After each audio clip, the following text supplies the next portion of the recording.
大家好，我是专修苹果电脑的王师傅。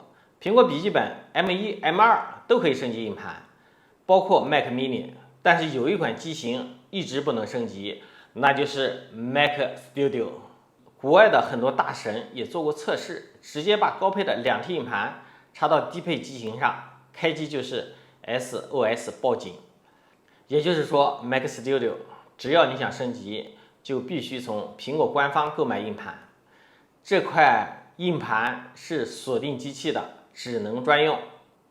难道就没有办法破解吗？让我们来尝试一下。这是一台 M1 的 Mac mini， 硬盘颗粒采用的是 BJ110，M1 和 M1 Pro 采用的都是这种颗粒。这是一台 M2 的 Mac mini， 硬盘颗粒采用的是 BJ315，M2 Pro 采用的也是这种颗粒。那这台 M1 Max 的 Studio 采用的是什么颗粒呢？通过拆机手册找到硬盘拆解这一页 KICM227， 这是和 M1 Pro 通用的。老规矩，升级前测试一下这套512硬盘的读写速度，写入4007左右，读取5200左右，和14、16寸的 M1 Pro 速度是一样的。第一次拆机，参照官方的拆机手册，先把底部的防滑橡胶圈撕掉。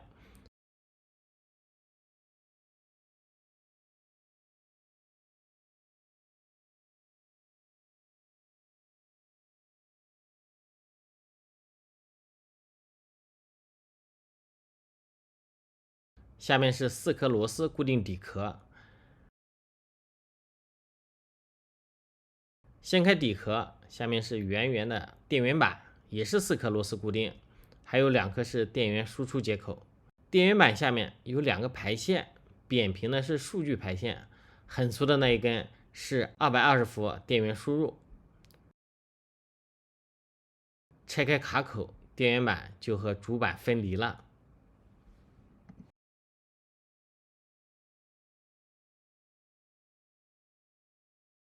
左上角就是标配的512G 硬盘，是可以拆卸的。左下角还预留了一个硬盘插槽，就是这么一个小小的硬盘，猜猜官方升级2T 多少钱？1000美元，约等于7000人民币。反正我是惊呆了。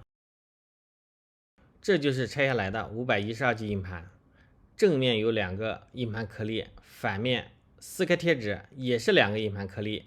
这个架构看起来非常熟悉，左上角是一个供电芯片，在笔记本上是产生 1.2 伏、0.8 伏硬盘供电的，右边应该是产生硬盘的 1.8 伏供电。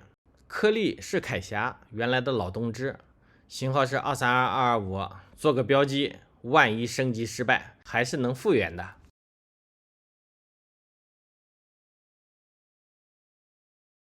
硬盘边上的黑胶也是和 M1 Pro 一模一样。经常看我视频的可以直接跳到7分38秒。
手动进入 DFU 状态，开始刷机了。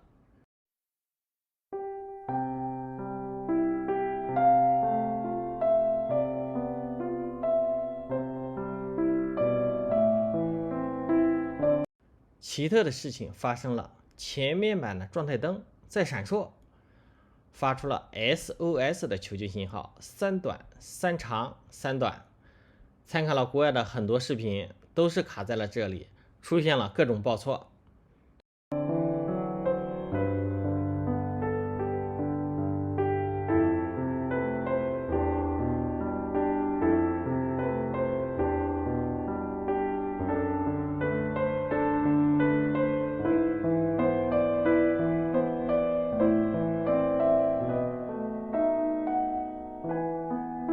随着刷机状态进入下一步，面板的状态灯也变成了白色。这台 Mac Studio 是被驯服了吗？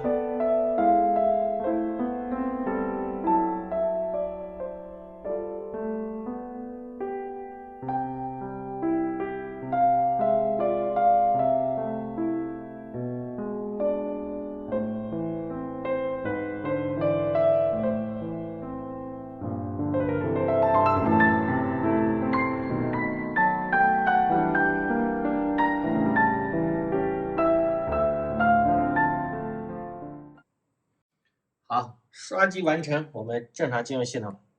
看一下，这个就是我们刚刚升级的2T 硬盘。再看一下机器的配置 ，M1 Max 64G 内存，原来是512G，现在是2T 硬盘。我们来跑一下硬盘的测速软件，啊，6200啊 ，read 读5400。纹丝不动啊，读和写最高速度都是纹丝不动。这也是一个很简单的办法，如何判断是全新颗粒还是拆机颗粒？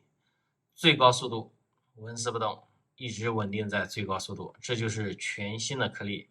好，这台Mac Studio M1 Max 已经升级为64G 2T。好，能不能升级？当然可以升级，对于我们来说小菜一碟。好，谢谢观看。